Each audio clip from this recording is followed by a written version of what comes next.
There are things you are not supposed to know, secrets so deeply buried that most people live their entire lives without even suspecting they exist. But here's the truth. The most powerful form of control isn't violence, isn't surveillance, isn't even money. It's language. The words you're allowed to use, the phrases you've been taught, the very structure of your speech. It's all been carefully designed to keep you inside a cage you don't even see. But here's what they never expected, you noticing the missing pieces. Because some words haven't just disappeared, they've been erased. Not by accident, not by evolution, but by design.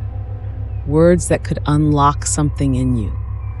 Words that could bend reality, shift consciousness, disrupt the entire framework they built to keep you obedient, passive, unaware. And the most dangerous part? Once a word is gone, so is the thought that it carried. And once the thought is gone, so is the possibility of change. But some people are starting to wake up. Some are realizing that the limits they live under aren't real. They were imposed through language itself. And once you see the pattern, once you understand which words were taken and why, everything changes. Because these words, they were never just words. They were keys. And when you speak them again, when you bring them back into your reality, you start unlocking doors you were never meant to open.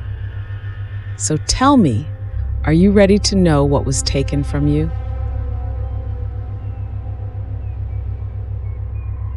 There are words you were never meant to speak, words that have been erased, twisted, or buried, not because they were useless, but because they were dangerous. Not dangerous to you, but to those who seek control.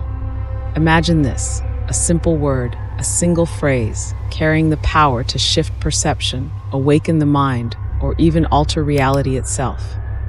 Now, what happens when that word disappears? What happens when an entire language is silently rewritten to keep you obedient, passive, yet unaware? This isn't speculation, it's been happening for centuries. History is filled with moments where words once used freely were suddenly outlawed, corrupted, or erased. It's why ancient cultures whispered certain names in secrecy. It's why entire belief systems were dismantled, their sacred texts rewritten, their languages broken apart. Because those in power know something that most people don't. Words are not just symbols. They are frequencies, codes, forces that shape consciousness. If you control the language, you control the narrative. And if you control the narrative, you control the people. But here's the part they don't want you to realize. When you lose a word, you lose the ability to think beyond it. Ever struggled to explain a feeling, a thought, a vision, as if something was just beyond your grasp, but you couldn't quite express it? That's not an accident. That's by design. If they can erase the word, they can erase the thought. If they can erase the thought, they can erase the possibility of change. And the most terrifying part? Most people don't even notice it's happening. But once you do, once you start seeing the missing pieces, you can never unsee them. And that changes everything.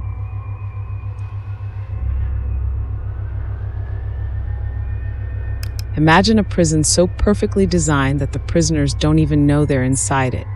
No walls, no chains, no guards, just words. A silent, invisible force shaping what you see, what you believe, and even what you are capable of desiring. But here's the trick, you don't notice it. That's the genius of it. The most powerful forms of control don't feel like control at all. They feel like normality, like truth. But what if everything you thought was real, everything you've been taught to accept, was just the result of a carefully constructed linguistic illusion? This isn't just theory. It's a formula, a system. Governments, institutions, media giants, they all use the same method. Manipulate the words, and you manipulate the thoughts. This is why certain phrases are repeated endlessly in news cycles, why specific words are stripped of meaning, why others are loaded with stigma. It's why words that could expand your consciousness, like sovereign or gnosis, are either erased or twisted into something sinister. They don't want you to think independently. They want you to operate within a pre-approved spectrum of thoughts, where every word keeps you trapped inside their version of reality. And here's where it gets even darker. This isn't just psychological, it's spiritual. Words carry vibrations, frequencies that either confine you or set you free. This is why mystics, sages, and ancient civilizations held sacred mantras, why secret societies guarded forbidden knowledge and coded language, why spellcasting isn't just a metaphor, it's the literal act of shaping reality through speech. But modern society, it's the opposite. The words that could elevate you are stripped away, while the words that weaken, confuse, and diminish your inner power are pumped into your mind every single day. And if you don't see it, if you don't question it, you remain inside the prison, speaking the language of your own captivity.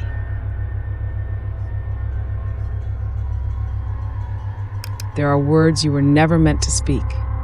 Words so powerful that just understanding them could shift your perception, alter your consciousness, and disrupt the silent control placed upon you. But here's the truth they won't admit.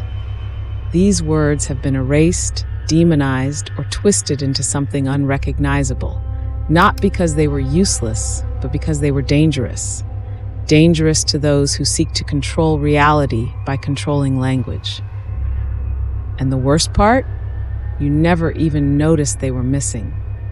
Take ether, for example. Once, it was the fifth element, the invisible force that connected everything in existence. It was understood by ancient civilizations, whispered by mystics, studied by great minds like Nikola Tesla. But today, it's been wiped from mainstream science, replaced by cold, mechanical explanations of reality. Why? Because if people truly understood the nature of ether, they would realize that energy is limitless, that existence is far beyond what we've been told, that we are not bound by scarcity, but by perception.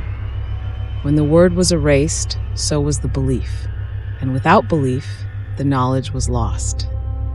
And then there's manifest, a word that once described the ability to pull the unseen into the physical world, to shape reality through thought, energy, and will. Now, it's been downgraded into a pop culture buzzword, stripped of its mystical depth, turned into something people mock. But ask yourself, why would they want to discredit the very concept of manifestation? Because if you knew how to truly manifest, you wouldn't rely on their systems. You wouldn't need their structures, their controls, their limitations. You would be free. Another word they don't want you to fully grasp: spell. They made you believe spells belong in fairy tales, that they are nothing more than fantasy. But here's the secret. They made you forget that every word you speak is a spell. That's why it's called spelling. The moment you utter something, you cast it into reality. Think about why the media repeats the same phrases over and over. Why politicians use slogans like hypnotic chants? Because they understand something you were never taught. Words create reality. And the more they limit your language, the more they limit your ability to create. And what about gnosis? Have you ever wondered why the world's largest institutions fear direct knowledge? Gnosis means knowing without needing external validation. It's the opposite of blind faith. It's power that comes from within, from direct experience. They replaced gnosis with obedience, with systems that tell you what to believe instead of letting you discover it yourself. Because someone who knows the truth can't be controlled. Someone who remembers doesn't need permission. The list goes on. Sovereign, a word that once meant complete self-ownership, now reduced to a political term, stripped of its original meaning of true, untouchable personal freedom. Alchemy, once the sacred science of inner and outer transformation, now mocked as primitive nonsense. Ascension, the very process of elevating consciousness, dismissed as fantasy. And frequency, a word that describes the energetic nature of all things, reduced to meaningless noise, even though quantum physics itself proves that everything is vibration. But here's what they didn't expect. Some people are waking up, some are remembering. These words are not dead. They are waiting to be spoken, understood, reclaimed. Because the moment you begin to use them, to bring them back into your awareness, the spell of silence breaks. And when that happens, reality shifts. You begin to see what was hidden. You begin to speak a language they never wanted you to remember. And that's when you truly become dangerous.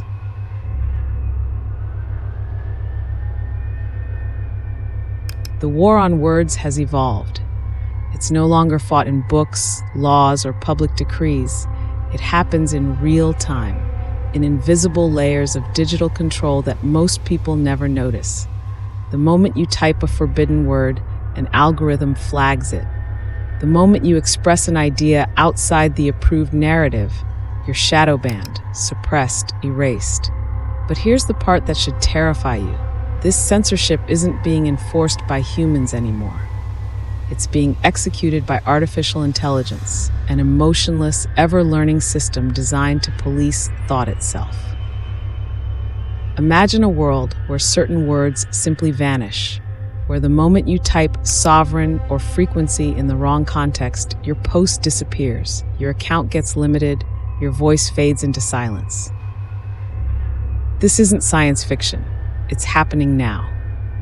The words that challenge authority, that awaken minds, that restore power to the individual, are systematically removed, distorted, or blacklisted. And because this censorship is automated, there is no one to argue with, no one to appeal to. The system doesn't need to explain itself. It simply decides what is real and what is not. And here's where it gets even darker. The more these AI models learn from censored content, the more they reshape language itself. Over time, people forget these words ever existed.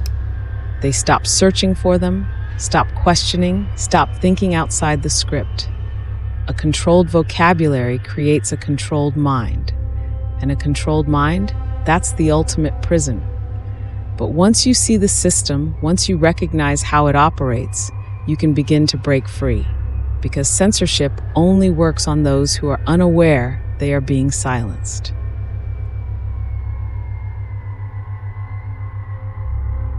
If words have the power to imprison, then they also have the power to set you free. But here's the part they never wanted you to figure out. The moment you reclaim the words that were erased, you reclaim the power that was stolen from you. Every banned word, every forbidden concept, every silenced truth was removed for a reason. Not because it was useless, not because it was outdated, but because it was a key to something greater. And the only way to take that power back is to speak the words again. Start with the words they buried. Say them, write them, think them. When you bring these words back into your vocabulary, you bring back the frequencies they carry. You remember that ether is real, that manifestation is not a fantasy, that gnosis is not a myth. Speak sovereignty into your reality. Use frequency consciously. Understand alchemy for what it truly is, not turning metal into gold, but transforming your own consciousness. They've spent centuries trying to erase these words from your mind. So what happens when you refuse to let them disappear? This is more than just reclaiming vocabulary. It's reclaiming yourself. Language is energy, and when you change the words you use, you change the way your mind processes reality. The spell they cast wasn't to silence you. It was to make you silence yourself, to make you think these words had no power. Now that you see it, you can't unsee it. The censorship, the distortion, the silent erasure of the words that could have changed everything. But here's the real question. What are you going to do with this knowledge? Will you let these words remain forgotten? Will you keep speaking in the language of limitation? repeating the phrases they programmed into you? Or will you start reclaiming the words that were stolen, and with them, the power they tried to bury? So, what's the first word you'll take back? What's the first forbidden truth you'll dare to speak out loud? Drop it in the comments. Say it, own it, because the moment you do, the spell breaks.